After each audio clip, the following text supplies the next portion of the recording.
Herkese selam, kanalıma hoş geldiniz. Bu videoda sizlere aynı hücre içerisine yazılmış isim ve soyismi ad ve soyad şeklinde nasıl ayırabileceğimizi anlatacağım.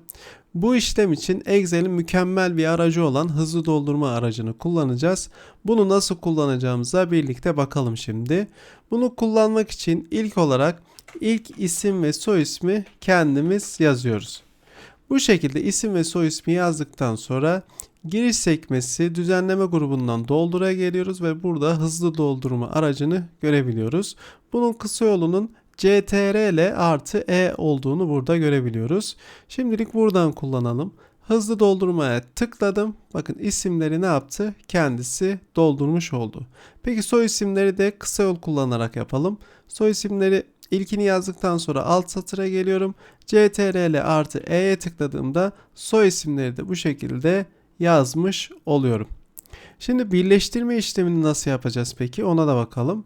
Burada da gördüğünüz gibi isim ve soy isimler farklı hücrelerde. Bunu burada birleştirmeye çalışalım. Burada da yine ilk isim ve soy ismi kendimiz yazıyoruz. Daha sonra alt satıra geçiyoruz. Buradayken CTRL+E tuşuna bastığımızda isim ve soy isimleri bu şekilde yazmış oluyoruz.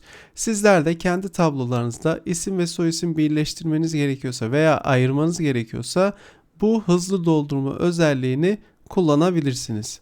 Eğer video işinize yaradıysa videoyu beğenmeyi, kanalımıza abone olmayı ve yorum yapmayı unutmayın. Bir sonraki derslerde görüşmek üzere.